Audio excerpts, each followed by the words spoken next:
Busog na ako. Okay na to. Last na. Isa pa. Last na talaga. Matamis to. Oy, isa na lang. Isa na lang talaga. Dalawa pala. Hindi, tatlo na lang. Oh!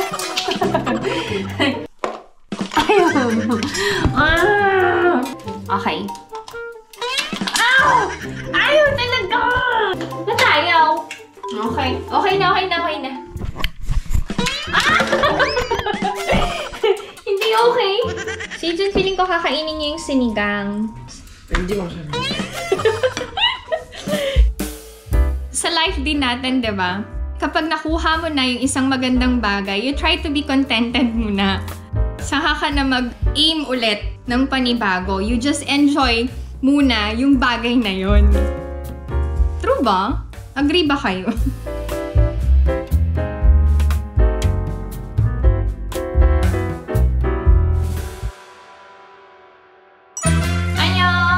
Welcome back to my channel. This is Pinay Mom in South Korea, and this is a day in my life because a day in my life, nandiyan ang pagluluto ng Filipino food.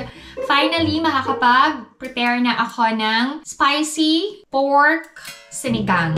Yes, lalagyan ko ng konting anghang para perfect sa taglamig na panahon dito sa South Korea.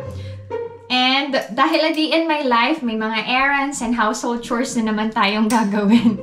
Walang kamatayang ano gawain sa bahay. But I have to eat merienda first. So, samahan niyo na ako mag-merienda to netizens. Diyan lang kayo.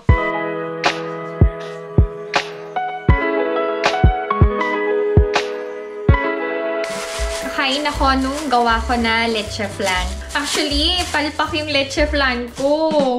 Dati naman hindi ako ganun mag-leche flan. Nagmadali lang talaga ako that day. Kaya hindi masarap. Hindi. Kaya hindi smooth pala. Pero masarap naman. Lasang itlog na may asukal.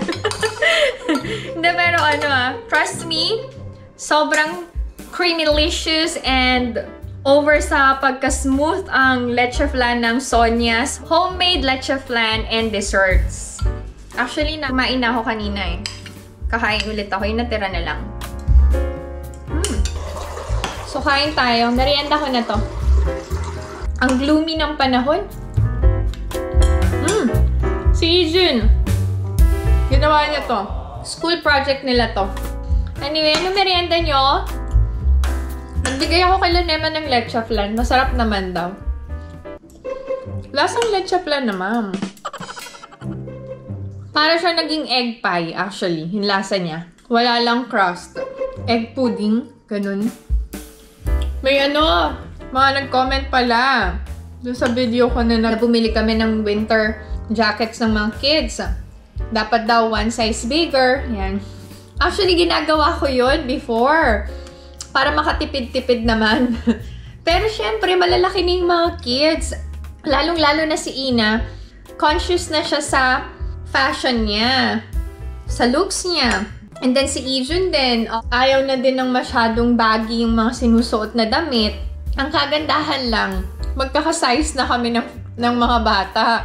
So yung jacket ko, jacket ni Alex, nagagamit na ng mga anak namin. Nakakatuwa lang. Ubusan. Kailangan talaga nakapalakpak no? Ang gloomy ng weather today. Ang lakas maka-homesick. Simbang gabi na. Alam nyo ba? Ang tagal-tagal ko nang hindi nakukumpleto yung simbang gabi. Totoo ba yun? Na kapag nakumpleto mo, magkakatotoo yung wish mo. Tapos dati, paniwalang-paniwala ako kay Santa. Yung pala, nanay at tatay ko lang naglalagay ng regalo sa medyas. Pero nakakatuwa din, no? Yung mga bata tayo. Yung mga kaedad ko, ha? Excited tayo palagi sa Christmas. Yung mga regalo, pagkain, reunion, yan. Dito sa Korea, ako lang nagpapasaya ng Christmas sa pamilya namin. Buti na lang nakilala ako ng pamilya ng asawa ko, no? Nagkaroon ng kulay yung buhay nila. Ay, nahulog. Mahilig akong kumain ng fresh fruits. Mas prefer ko yun kaysa yung sa mga smoothie, ganyan, or shake. Busog na ako. Okay na to. Last na. Isa pa. Last na talaga. Matamis ka. Ay, isa na lang. Isa na lang talaga. Dalawa pala. Hindi, 3 na lang. May nahulog na naman. Dahil may nahulog na isa pa. Okay, done. Done on aking merienda. Wait, let me fix my cam. Okay. So, last time I bought brushes from Daiso. Papalitan ko na yung ginagamit ko sa bathrooms namin. Dati sa Chaju ako bumibili. Kaya lang, parang pareho lang din naman. Nakakapag-brush pa rin naman ng tiles. Pricey kasi sa Chaju compared sa Daiso. Pero, Karina, ito yun. Dalawa. Ito yung papalitan ko na. Luma na din. Okay, dear. Since ito ay plastic, recycle na to. Where is it? Okay, so ito ay itatapon ko na. Okay. Bumili ako ng hook sa bitan kasi yung isa nasira. Yung isa okay pa. Let's go. Oh! Ba't ayaw? Ay, nako. Talaga naman. Pag Daiso talaga. Ayaw. Pero pa kaya tayo sa Daiso. Let me fix it.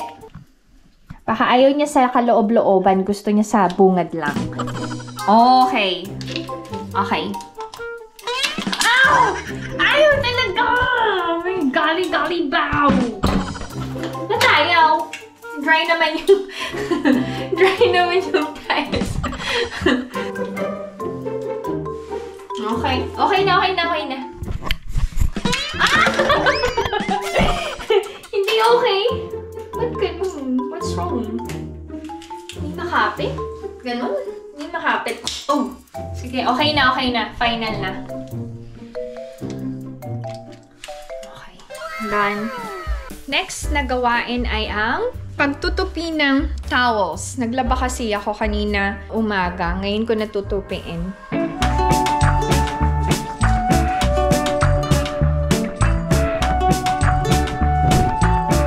Yung mga labahin ngayon, hindi mabilis matuyo. Kasi nga, malamig na sa labas. Pero mainit sa loob ng bahay namin. Nangangamoy ba yung mga nilalabahan ko? Parang hindi naman.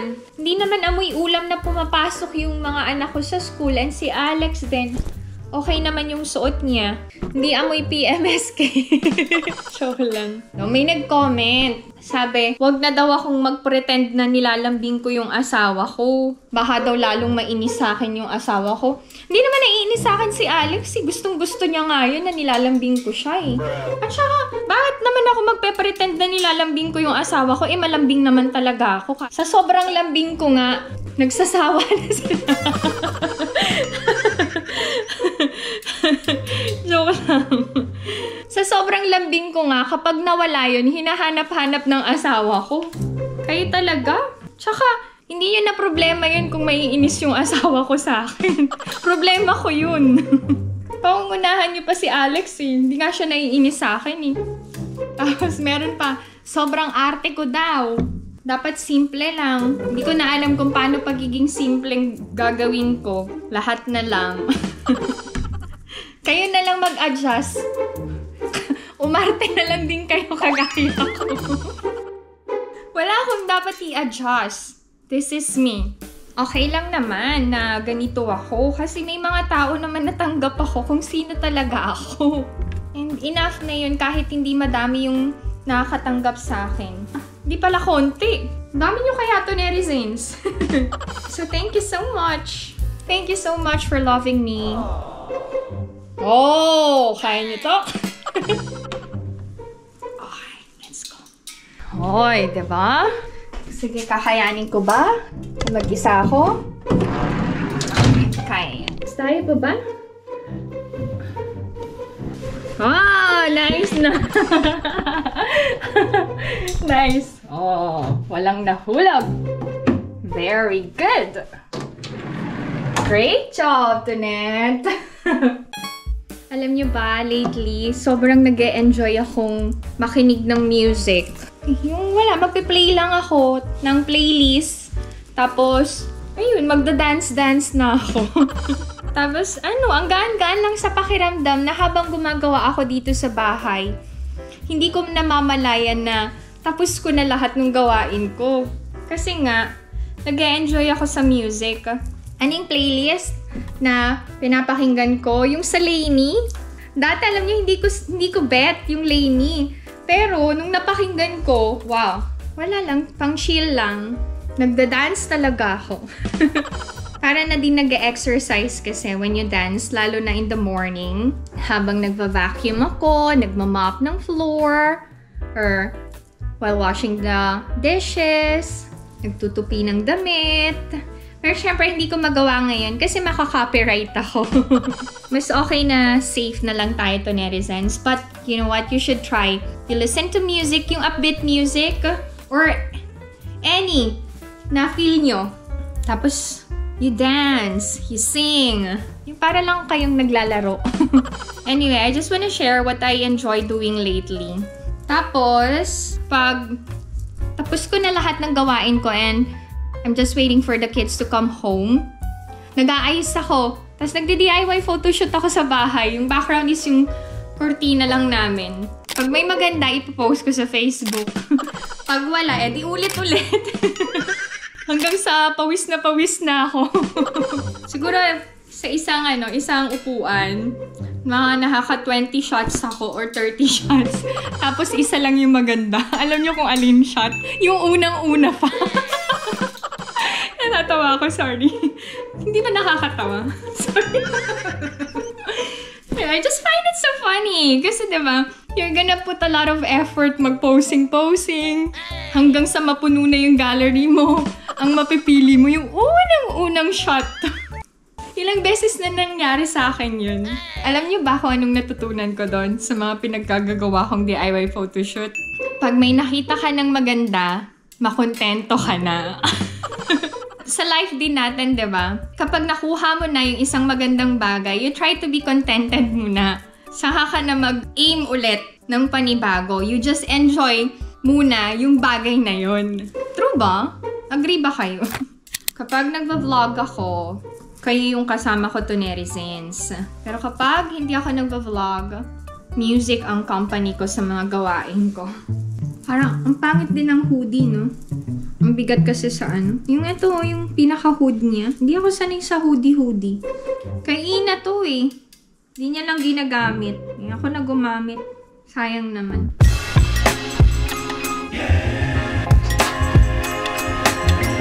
Oy, diba? May Silka Papaya.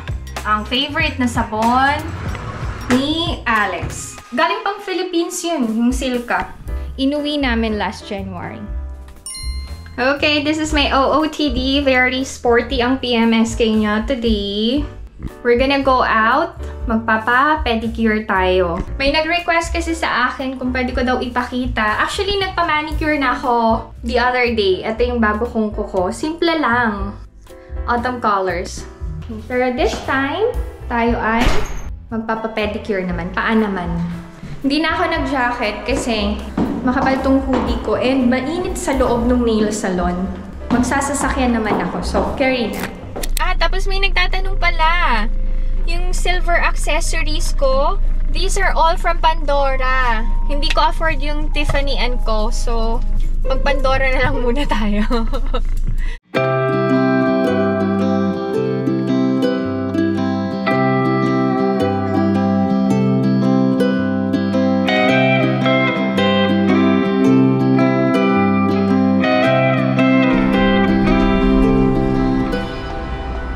Welcome to Avenue. Wow, kala niyo si Mama Mary, no? Hindi, si Mary Antoinette lang to. Welcome to Avenue. Dito kay Dr. Sue ako nagpapamasahe, facial and body massage. Yan. And then, dito naman kay Neiren Yepunal. Oh, annyeonghaseyo. Annyeonghaseyo. Annyeong. Kiyaw. Take off my shoes and socks here. Ay, meron pa. Pangit yung paa ko eh. Pero Karina, since may pedicure pa yung paa ko, tatanggalin yung old After matanggal nung gel polish, in-nail file na. Nakat na actually yung toenails. I-shape na. This time, tatanggalin na yung dry skin. Kapag nagpapa-pedi and manicure ako, nangingilo ako dun sa nail file. Pag yung sinishape, yun yung pinaka-hate ko na part ng pagpapa-nail care. Pero syempre, kailangan yun, diba? Kayo ba, nakaka-relate kayo? Nangingilo din kayo? Yung para kayong kinokuryente yung katawan nyo. Wala na, share ko lang. Okay, this time yung base coat. LED na to, para mabilis matuyo. So, after mag-base coat, pinapili na ako ng design na gusto ko. So, ito yung napili ko yan. Ito. Sana bagay sa paa ko. Kasi hindi maputi yung paa ko eh. Okay, I'll show you the final look later. Diyan lang kayo.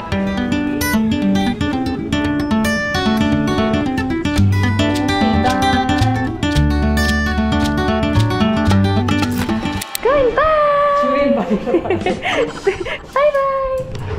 Anyway, kasi ako. Done!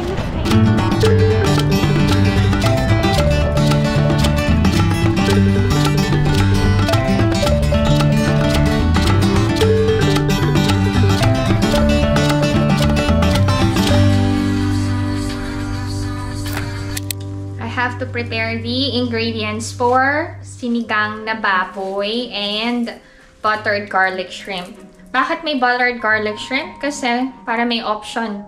Pag ayaw ng family ko yung sinigang, yung shrimp yung ulam.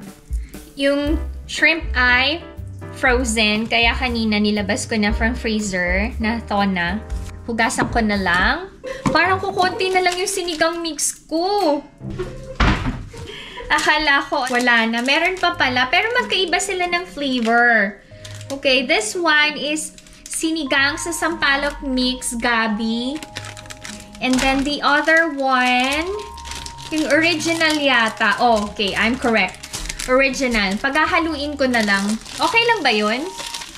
I think so. Basta maasim-asim naman, no? So, ito yung mga ingredients ko. Since wala akong kangkong, bok choy ang gagamitin ko. Nakalimutan ko yung Sprite for buttered garlic shrimp. Hindi na kasi kami ma-soft drinks dito sa Korea. Ang tinatawag na putchu, ito yung parang pangsigang sa atin. Usually kasi, I prepare na yung mga ingredients bago ako mag-start magluto. Pero, para maiba, samahan niyo na ako mag-prepare ng ingredients. Bakit kami masibuyas dito sa Korea? Maraming sibuyas dito eh. Hindi naman ganun kamahal.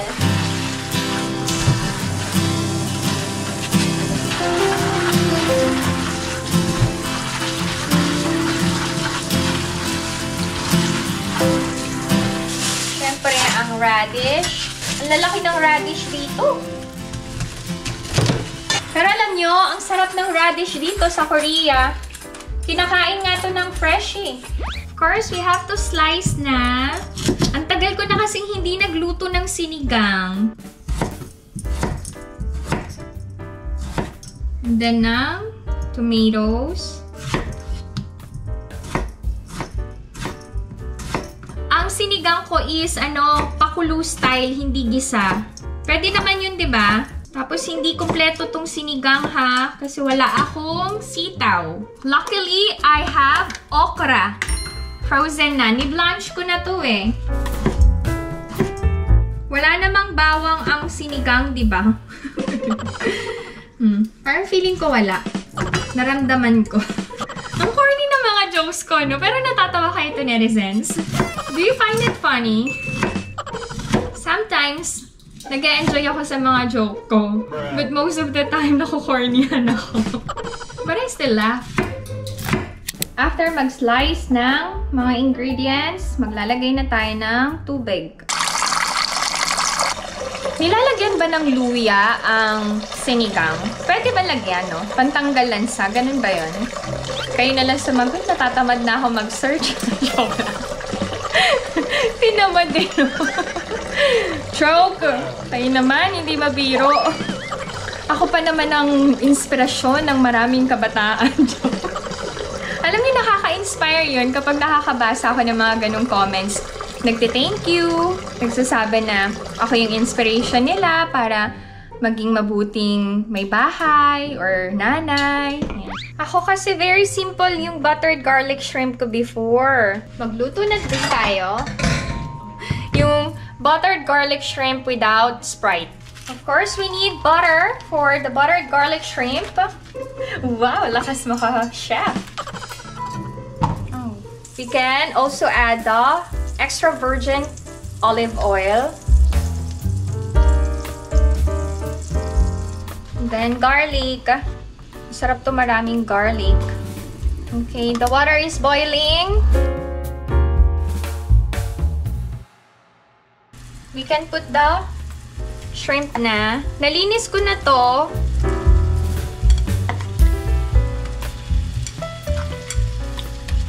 Then, we can add the pork.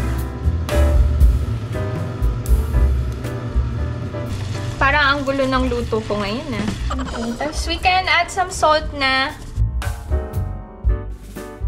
Yung ginagamit ko na salt, may garlic na. Pwede na nating lagyan ng pork cubes yung sinigang, pampalasa. Lagyan ko ng sili yung buttered garlic shrimp, aside from parsley.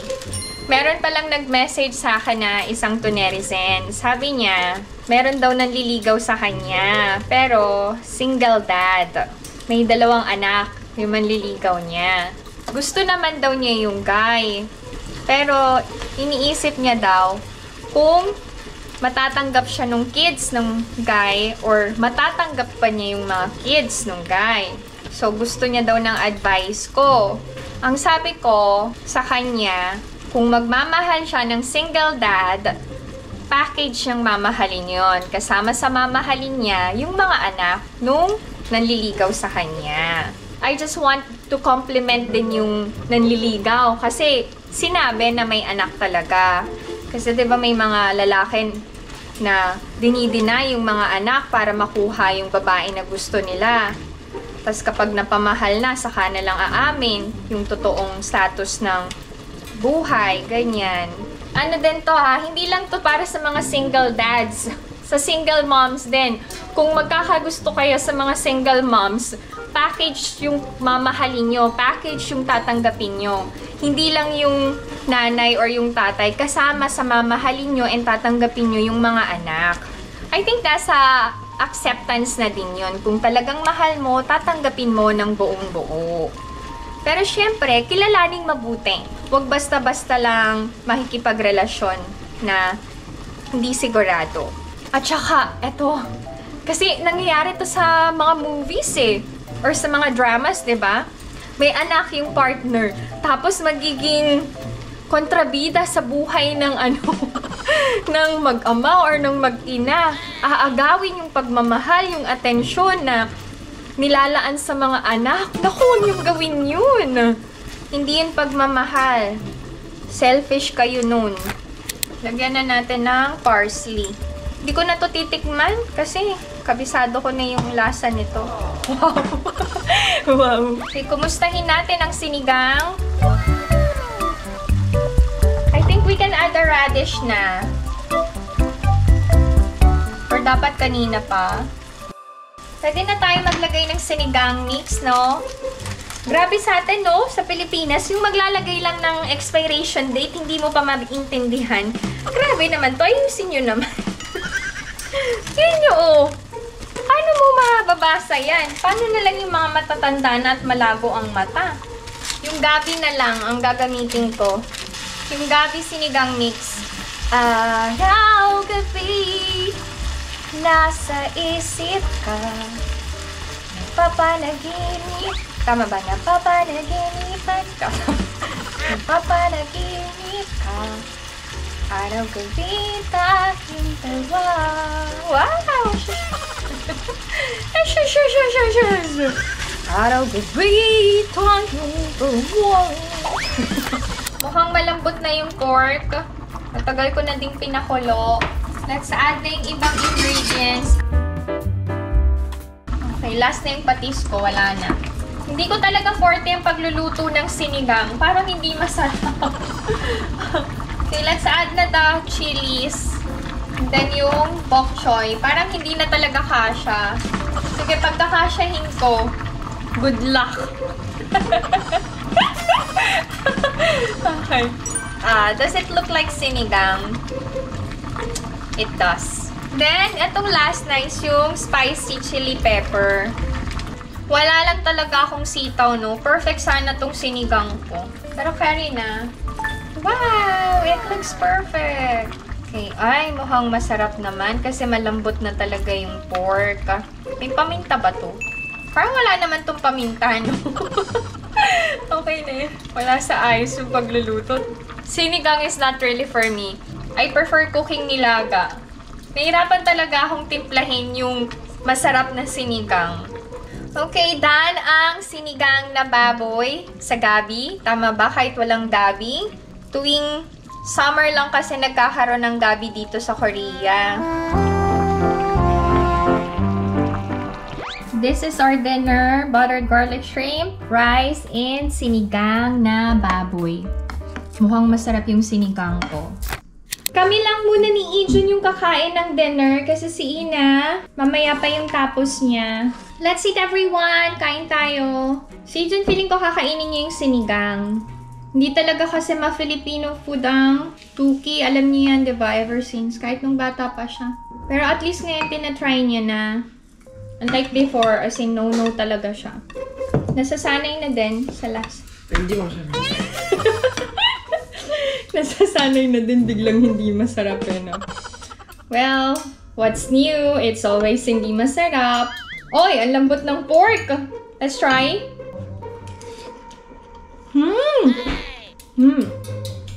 Uy, masarap.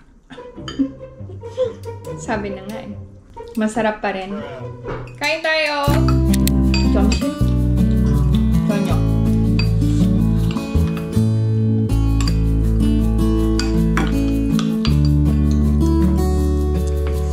Uso ba sa Korea ang circumcision? Dati oo, pero ngayon, hindi na. Si Ijun, nakaschedule na siya sa January. Kayo ba, yung mga nasa Korea na may anak na lalaki, pinatuli nyo ba yung mga anak nyo? Pero we asked Ijun eh, pumayag na siya. Hoy, successful ang sinigang. Kinain ni Ijun. Walang reklamo, pero hindi masarap. Sinisigang ba ang baka? Parang di pa ako nakaka-try kasi magluto ng sinigang na baka. Sinisigang ba yun? Yung chicken din, di ba sinisigang? Di pa ako nakakapagluto ng ganun. I remember yung lola ko dati sa Pangasinan. Pag nagbabakasyon kami doon, yung sinigang niya, purong-puro. Merong sinigang sa sampalok and sinigang na sa santol. Yung galing talaga sa puno yung iluluto. Fresh from the garden or farm. Bigla ko tuloy na-miss ang aking lola. Baka lola kasi ako eh. Siguro kung buhay ang lola ko, proud na proud yun sa akin. Tapos, syempre mabibilhan ko na siya ng masasarap na food. Pero ang aga niya nawala eh. Hindi pala lola ang tawag ko, it's Bai. Bai kasi Pangasinense. Pag lolo naman, it's Lucky. Kaya marunong ako magsalita ng Pangasinense.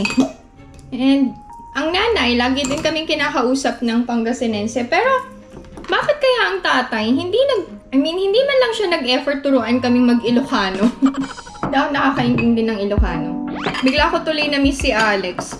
Kasi, masarap din siyang kumain ng mga luto ko eh. Masarap or hindi masarap, kinakain talaga ng asawa ko yung luto ko. Try ko tong buttered garlic shrimp ko, ma. Okay.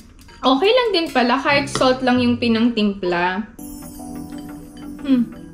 Okay pa rin yung lasa.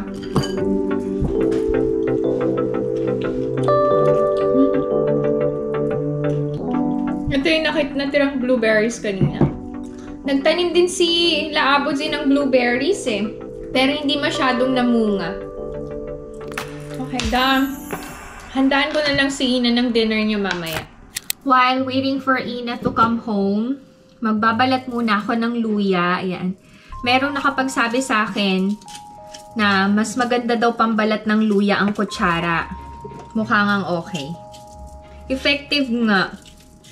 Bumili ako ng luya. Ilalagay ko sana sa sinigang. Hindi pala nilalagyan ng luya yung sinigang. Bihira kasi ako magluto ng sinigang talaga. Kasi nga hindi bet ng family ko yung sinigang. Hindi sila sanay sa maasim. Grabe yung amoy ng luya, no? Napaka-powerful. Powerful talaga. Strong. Ano to? Superheroes. Sino sa mga heroes ang walang superpower? Sino nga? Hulaan nyo nga. Hulaan nyo. Dali. I-comment nyo kung sino yung alam nyo walang superpower. Matatapos na. Wait lang to, netizens. Tatawagin nyo pa akong maarte. Ito nga mga to ginagawa ko. I'm doing everything at home. I'm very domesticated. Nagtatanim din ng mga biyanan ko ng luya. Pero hindi ganun kadami. Yung pang gawa lang ng kimchi. Kaya hindi na ako nangihingi ng luya dun. Tsaka madaming health benefits ang luya, diba? Dito sa Korea, mahilig sila sa ginger tea. Please support our family business in the Philippines. Make every occasion extra sweet with Sonia's homemade leche flan and sweets. Diba? Level up na talaga ang pagpopromote ko ng family business namin. Sa mga gusto ding kumita, this holiday season, pwede kayong mag-resell ng mga products namin. Okay ba yon? Nandito na si Ina, kailangan ko na maghanda ng dinner niya. Isa na lang, itapusin ko na.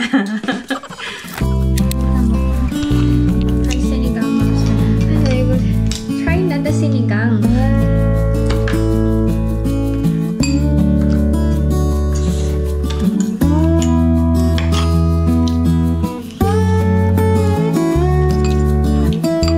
Okay, Ina's gonna enjoy the Filipino food.